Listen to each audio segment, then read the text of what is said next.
Okay, we'll just go. We'll just go.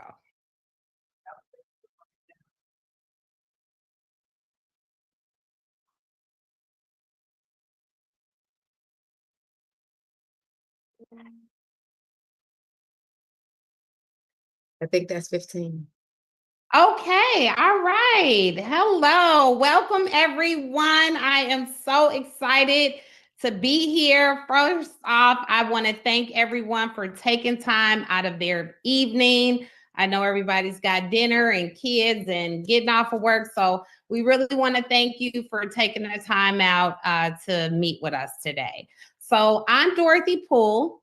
I'm your local realtor, and I am very passionate about helping first home buyers. I remember years ago when I became a first home buyer, it was a great experience. And so I would love to share that experience with you. I'm definitely excited to walk you through what you can expect and introduce the incredible team here to support you. So we'll get into what I do a little bit later, but your first stop in the home buying process is your pre-approval letter. And that comes from our wonderful team, Natasha Robinson, as your lender. So, Natasha, she is a great loan officer. She knows in and out of everything that needs to be done for your loan to get you to the closing table. She's transparent. She's always available. And I just love, love, love working with her. So I'm going to pass it off to Natasha. She's going to come on and tell you a little bit about what she does. Why, thank you, Miss Dorothy. I am so excited to be here, and I am so happy that you are taking the step to educate our home buyers because that is the hard part. The education is what is needed.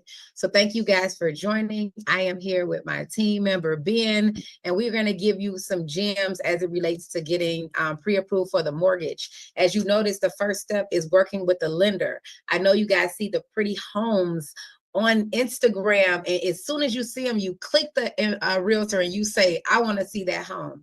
But guess what? The first step is to make sure you're pre-approved, make sure you can afford that home, and make sure you're ready to go. So that way you are ready. They say if you stay ready, you don't have to get ready. So you are ready to purchase that home when you see it and get yourself to the next steps. So that is what we are here for.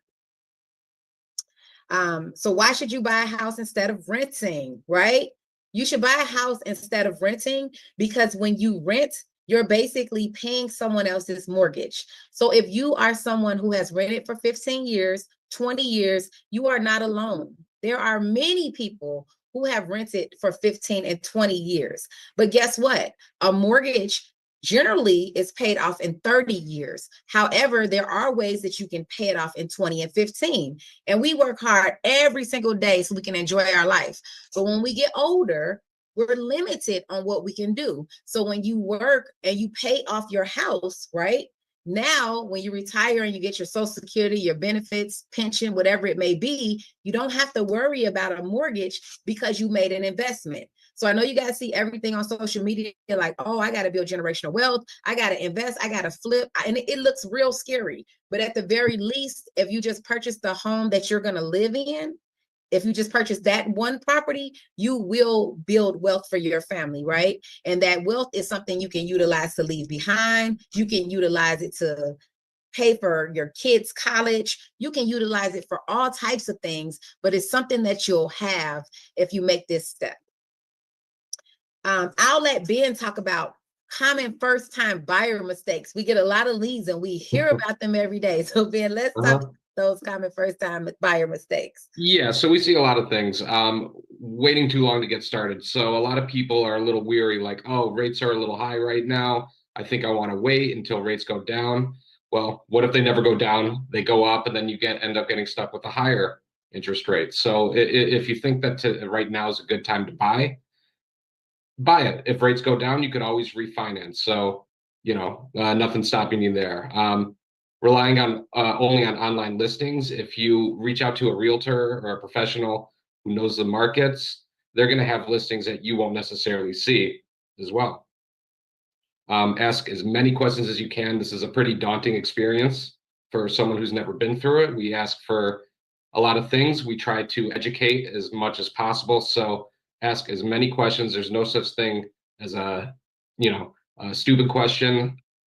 Always ask as much as you can. And if there's something, this goes into the question thing. If there's something about a cost that you may not know on the CD or anything, reach out and we'll explain it to you. Yes, yes, and that's right, because there are so many first-time home buyer mistakes, and we are here to guide you to the finish line. And another big mistake is talking to someone and getting advice from someone that is not a real estate professional. You want to make sure that you are getting your advice from someone in a business. If someone who has never owned a home is giving you advice, you might never own a home because you're taking advice for someone who hasn't made that step towards home ownership, right? Now, Ben and I work together, and whenever you want to purchase a home, you have to apply for a mortgage.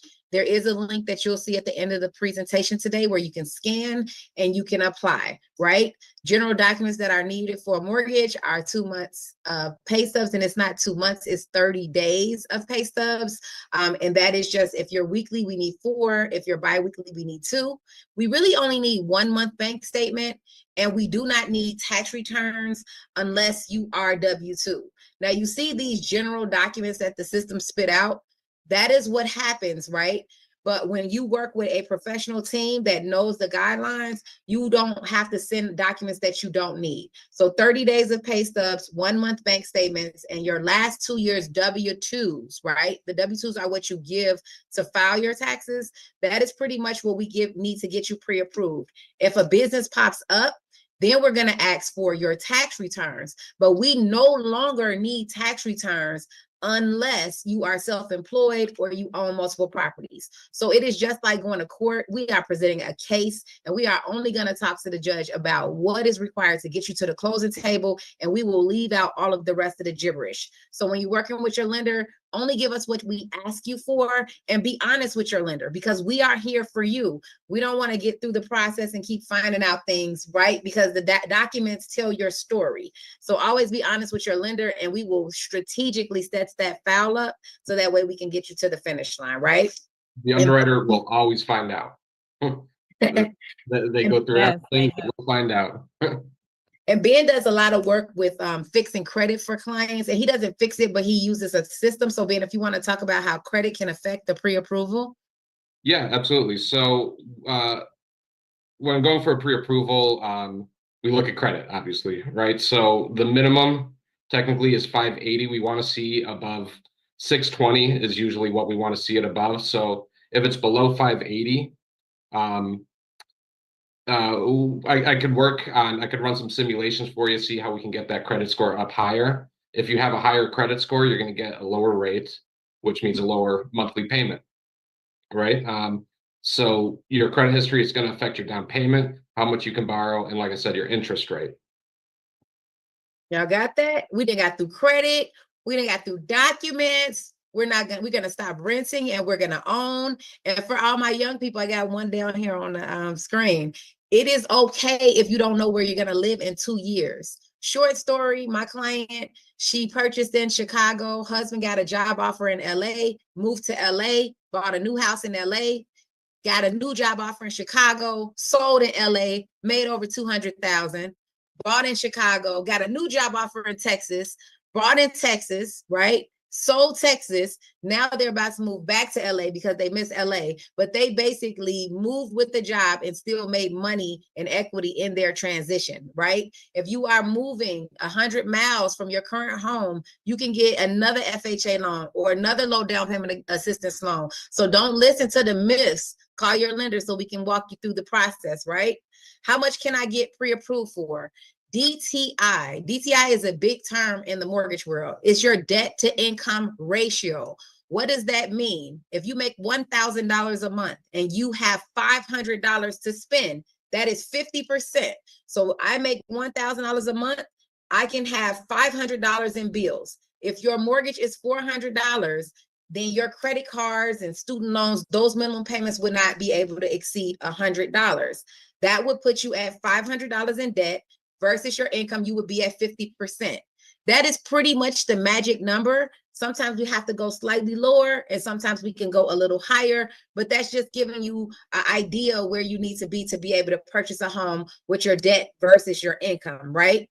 We do have things called the front end ratio. And just so you know, tonight, I normally don't teach this, but front end ratio is your debt to income ratio based off your mortgage and your income. Your back end is your mortgage, all your credit cards, and everything is pretty much your back end ratio. So we're looking at both ratios to see how you qualify. But when we give you your one-on-one consultation, we will go over your personal debt to income ratio with you, but we want you to know where you stand. And I'm only saying this to all of my people out there driving houses, okay?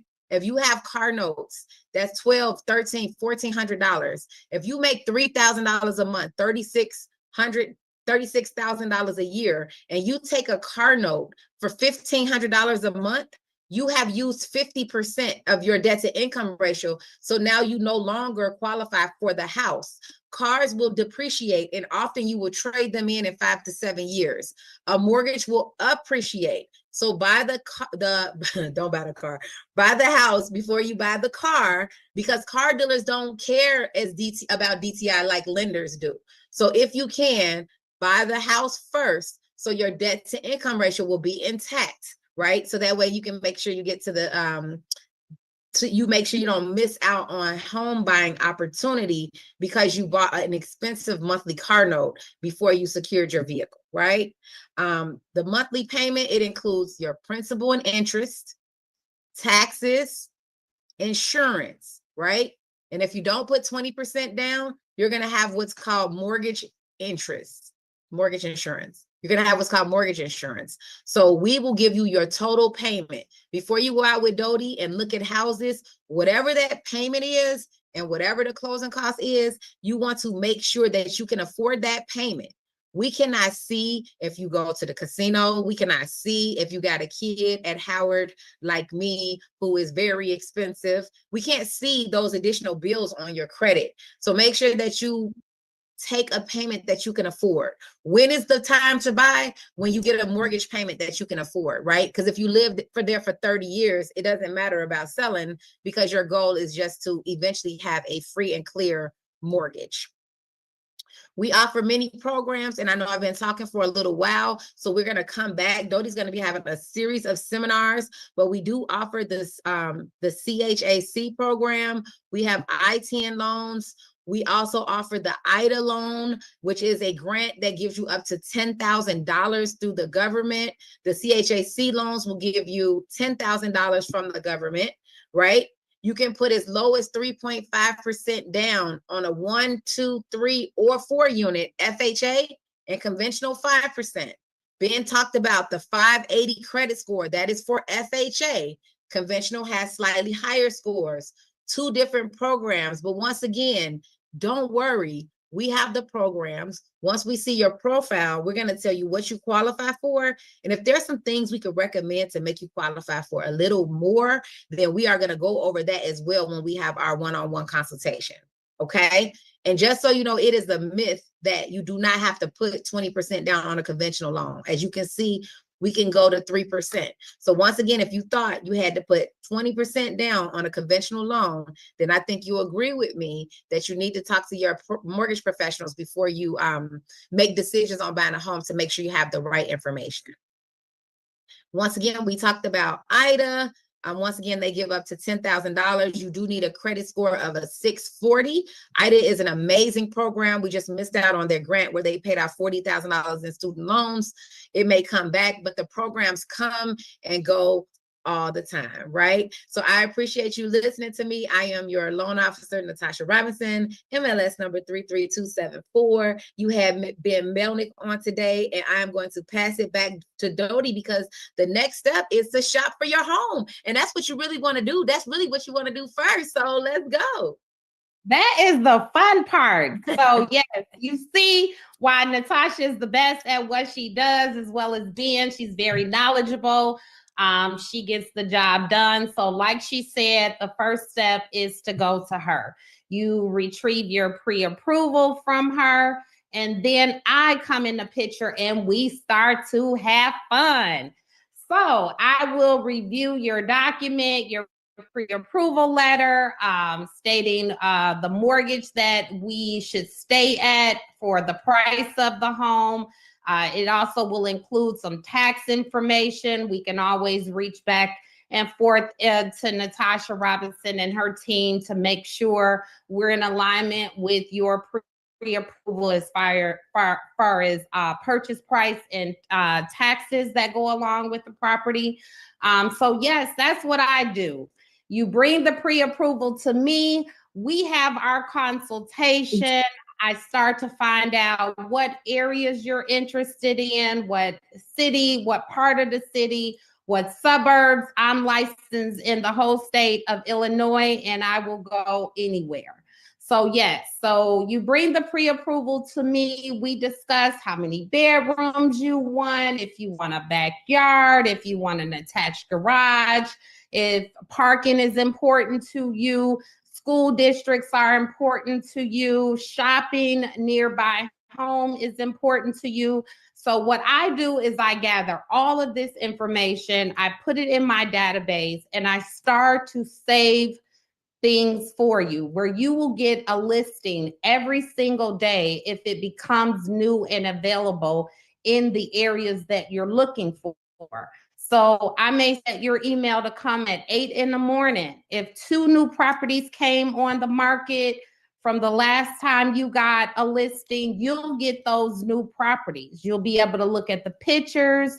You'll be able to look at the sizes of the bedrooms, how many bedrooms it has, if it has a backyard. Some of these pictures, they're wonderful. They show you a lot about the home. So now we've got our listings. And you say, you know what, Dorothy, I want to look at this house and this one and this one. I say, great. When are you available? So what we do is we schedule now to go out and look at these different properties. Now, one thing I do tell my clients is that if you're interested in a property and say you're not available to go and actually look at the property for about a week, you can drive past that property on your way home from work. Maybe you want to pass during nighttime to see what the area is like. You know, just pass by. You may pass by and say, oh no, I don't want to live over there. Or you may say, oh my God, I'm so excited about this. So we would schedule an appointment to go out and look at the properties that you have selected. And guess what? You find the one you love. So now I am really excited because now it's time to go back to Natasha, let her know, hey, my client is very interested in 123 Main Street. We want to go ahead and start the process of getting her approved for this location. So then we go back to Natasha and she makes sure everything is in alignment as far as taxes, the price of the home, all of that. So Natasha is always engaged in every step of the process. So she says, great. So we submit an offer. So you say, hey, this house is listed for $150,000 and I really like it, but I only want to offer them $140,000. So I draw up a contract. It's an offer letter.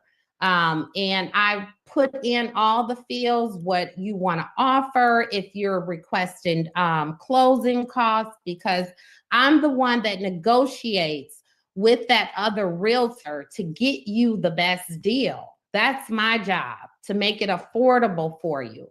So they accept your offer. Now we go back to Natasha. And Natasha, at that point, you come in the picture. Yes, ma'am. So once Dodie finds you the home of your dreams, then the next step is just for us to get you into underwriting. Now, guess what? we already pre-underwrote your file, which I didn't tell you before. So we've already reviewed all your documents. We looked at your pay stubs. We know if we needed tax returns or not. So now we're basically just sending it to an actual underwriter to verify. Our process, you're pretty much getting your approval within 2 to 4 days. We get the appraisal order for you, and then we're basically just waiting on the appraisal, the title, so that way we can get you to the finish line. So that way we can get you to the finish line from there, and help you obtain your clear to close, right? So you've signed your contract, you've submitted it over to the lender. We are going to review it, lock your loan, submit you to underwriting. The underwriter may request additional documents from you. If they do, we'll let you know. There always is going to be something you need, such as insurance, and you're going to be able to talk to Kirk here shortly. And then what you're going to do next is you're going to have basically your homeowners, well, I was going to say home inspection, but Kirk is on. So you're going to need home insurance, right? And home insurance is something that is required to protect your home. Okay. So with that being said, you don't have to pay your homeowner's insurance in advance, but it is included in our numbers and it is required. So Kirk, I know you are on. So if you want to come on and tell everyone about who you are and why they need homeowners insurance and how that they can make that happen for you. So, are you on mute, Kirk? You on mute?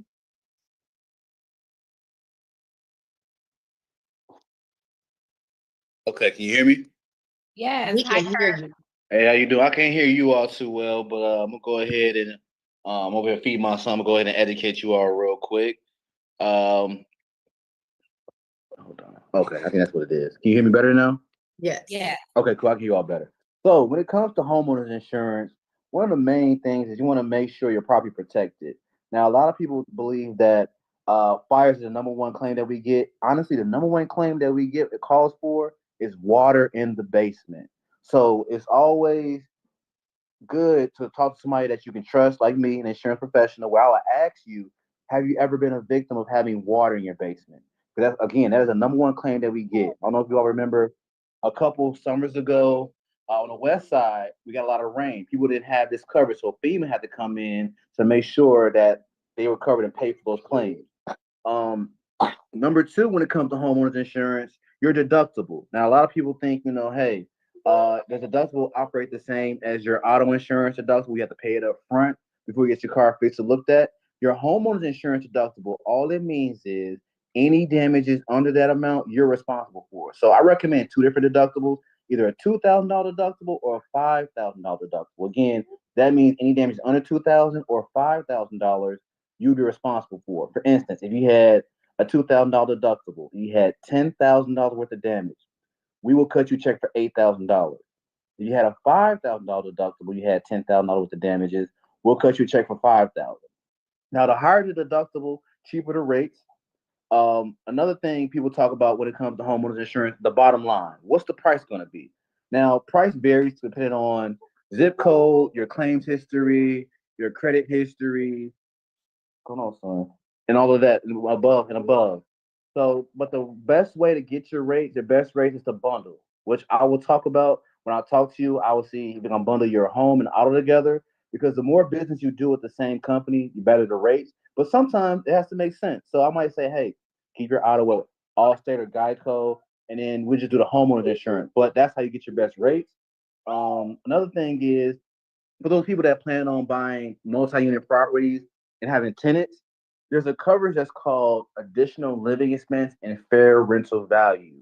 What does that mean? Number one, if you and your family is misplaced in the home, for whatever reason, we'll pay for you and your family to live somewhere else, live in a hotel, rent out another house, or rent out a condo.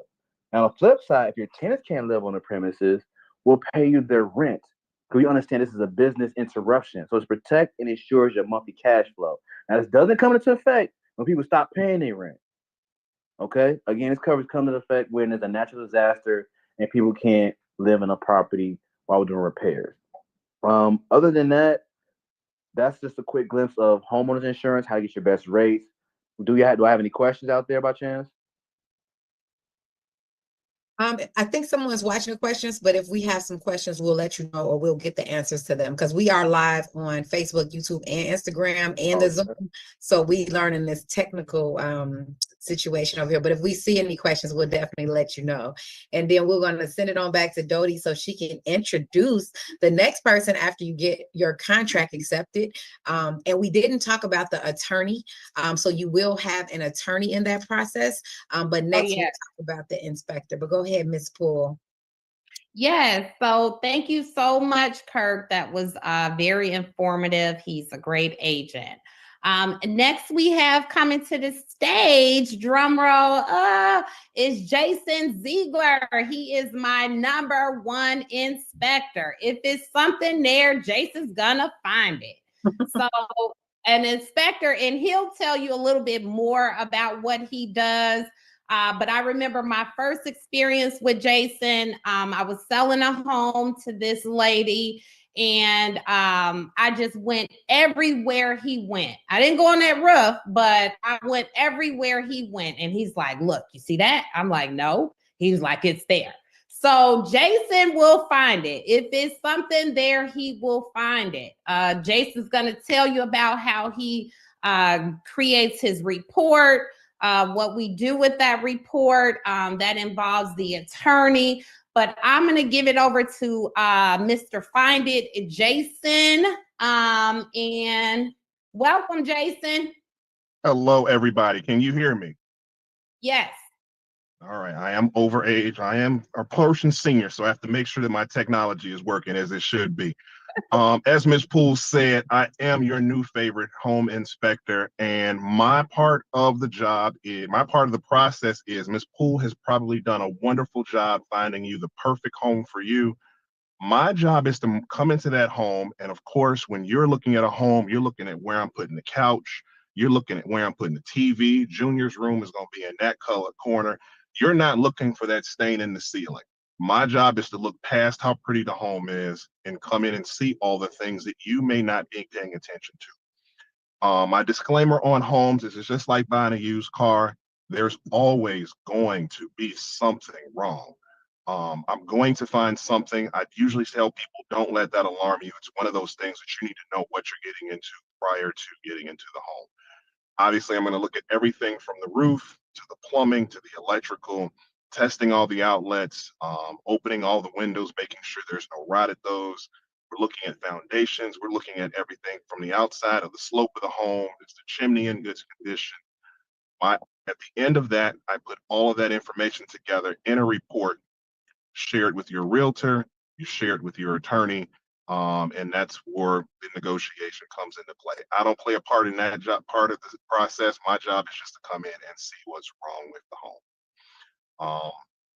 As far as the turnaround, usually I say about 2 or 3 days. Obviously, if something more pressing, I can definitely get you a report quicker than that. As far as the report, when I first started doing this, I often talked to realtors and to attorneys, and they were all about the report is 99 pages long and it's hard to read. So I offer 2 different reports. I offer a condensed version where you're going to get 20 to 30 pages, where you're just going to get the facts. But if you'd like to hear how smart I am on paper, I can definitely still give you 100 pages as well. Yes, Okay? you can. Yes. All right. Yes. And then I hope I covered everything.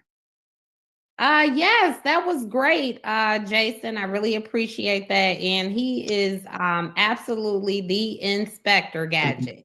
And I like to tell people I love Ms. Poole. I don't work for Ms. Poole. I work for the client that's hiring me. We love each other. And like she says, my responsibility is to the clients, not to the mortgage company, not to the insurance company, to Yes, yes, yes. He is really on your side. So once Jason gets his report together, he sends it to me. I would send it to you. And most importantly, we send it to our attorney. So I do have a preferred attorney that we deal with. Her name is John D. Morris. She may be on our next Zoom presentation, so she can tell you a little bit more about what she does. But one of the important things that she does, and not only does, is review the inspection report. So what we would do, you and I as the client and myself as the realtor, will sit down. We'll say, hey, we want to get this fixed. We want to get this fixed. We want to get this fixed, or we want to offer, ask for credits to fix it on our own, different things like that. So Yandi gets together with that list that you and I agreed upon, what you want done, what type of credits or money back you want to have the work done on your own. But most of the time, these repairs are repaired by the owner. That's usually how it works. She negotiates with the seller's attorney on the list of items. They come up with an agreement that is presented to you. That's when Yandi is working directly with you and I on that inspection list. So let's say, for instance, the owner really wants to sell this house and they say, I'm going to fix everything this client wants done. So they go out, they fix these repairs. Usually they're really fast about these things, couple of days, week, something like that. And they say, okay, everything's done. That's when I call Jason and say, Jason, these repairs have been completed.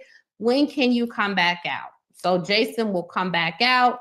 He'll look to make sure these repairs are done, and then we move on from there. So, that's the gist of the process. I mean, there are more details that go on, like, with our attorney, who is very important. They review the contract. They make sure everything is in place. The agreement between the buyer and the seller, so there's no mishap. They meet you at the closing table most times, or they're there via Zoom. But we have covered what Natasha does as our lender, Kirk Gregory as our insurance agent, how Jason goes out and inspects the home that we think is beautiful, but you never know what's lying underneath something. And then me, I'm the funnest of the group, the realtor, because I'm the one that takes you out to look at these places. So that's everything in a nutshell. And I just want to open the floor. Any other questions, comments, guys? Anything you left out you want to add? Ben? Awesome job. I think it's all pretty covered. Awesome job.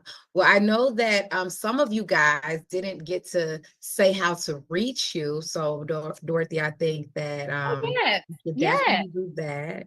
Yes. Oh, thank you, Natasha, my friend.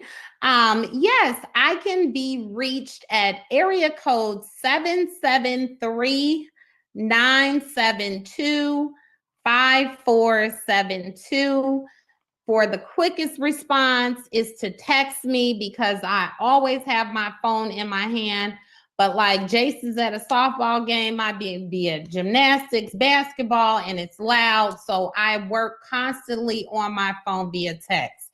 So text me any time of the day or night. I'm up late. I'm not a type of person that has a 8 o'clock shut off or a 9 o'clock shut off. You can text me, because this is a very, very important process of your life. So you want somebody there on your side, and that's always available for you. And that's me. I also can be reached on via Facebook Messenger. My email address is dorothysaleschicago@gmail.com. That's DOROTHYSELLS Chicago@gmail.com. And I'm just always here. Any question you may have, no question is a bad question. Always ask. If I don't know the answer, I have a very professional brokerage I'm with for realty that can assist us. I also have Natasha that I can call on at any time.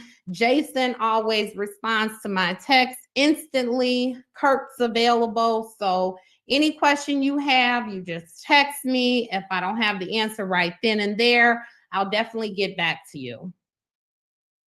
And Natasha, how can you be reached? Yeah, I'll let Ben, I have a slide with my contact, so I'll let Ben say how he can be reached, and then Jason as well. Okay. Yeah, so And if you want to reach either me or Natasha, we're both on the same team. My number is 847-721-6720. I believe it's on the next slide or contact info, right? I don't know, I'm checking that. We're looking at And your number, Natasha? I don't have that one. 773-459-6811. And how about you, Jason? 773-494-2468. And like Ms. Poole said, I am with that phone 24/7, 365. So you can always reach out to me. repeat your number. Oh my Jason. goodness, here's everyone's contact info. Oh, My goodness, it's right there for everyone to see. We don't have Ben's on there, so we'll make sure we add him. But this is the contact information for you guys. And I actually do have a, you can reach me on Instagram or Facebook. I do Zooms every Monday night at 6 p.m. where we break down each category. So you can always tune in, let us know, and then we can help you get your questions answered. And on 12 o'clock on Tuesdays, we have a more detailed conversation, more on a realtor level. On Tuesdays at 12, we call it Lunch and Loans. So that way you can check us out from there. And if you are interested in applying for a mortgage today, feel free to click apply. In the box, they're going to say, how did you hear about us? And definitely click Dorothy Poole, and we'll get you pre-approved. And then we'll send those pre-approvals towards Dorothy, and she will get you searching for a home. And guess what else? You may not be ready to buy.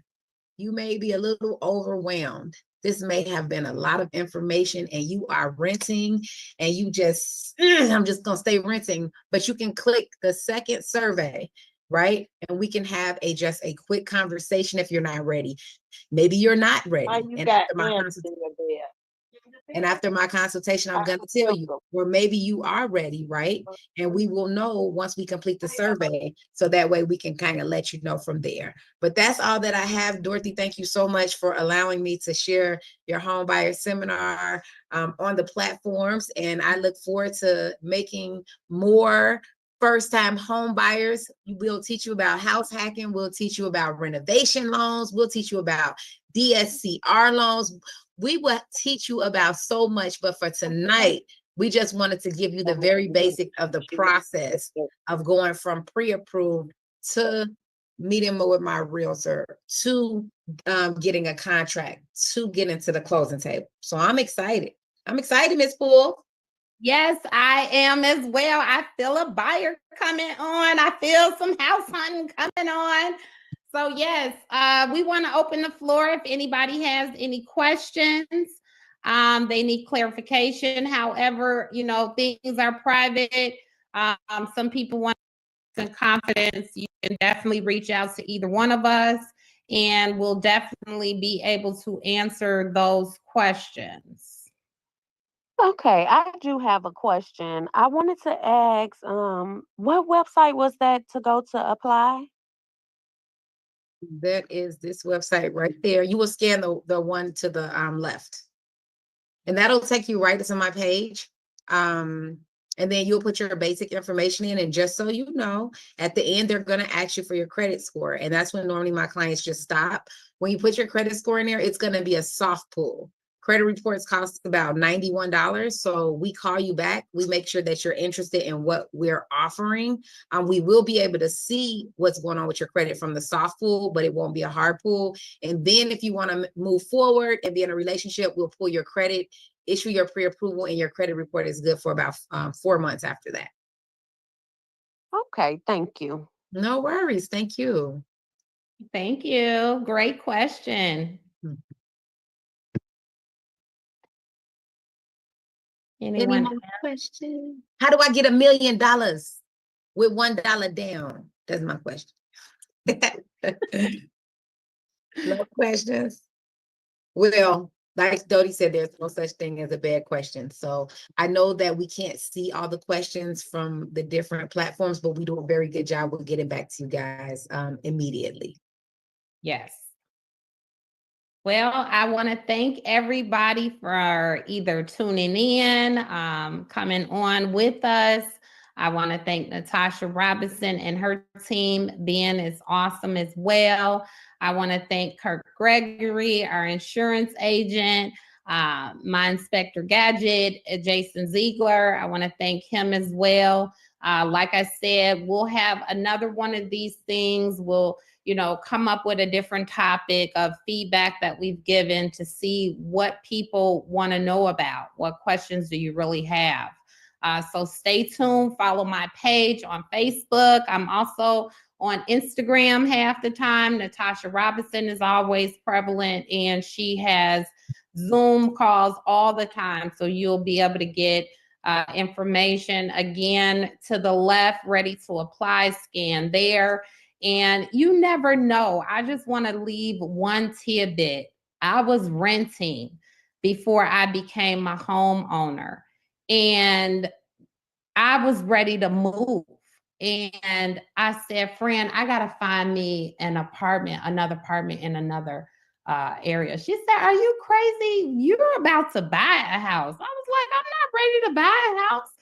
Well, come to find out, she ran that husband's credit. She ran my credit. She made some magic happen, and we closed on our first ranch home here in Country Club Hills, Illinois. And I have been in the south suburbs ever since. So you think that you're not ready, but sometimes you're not that far away from your dream coming true. So always, put one foot in front of the other. If you're not ready right now, like I said on my post, time is going to pass whether you do something or not. That's my mother's favorite quote. So yes, I appreciate you all, and I look forward to our next meeting. Cheese. Awesome. We'll see you guys next time. Thank you so much. Bye. You guys take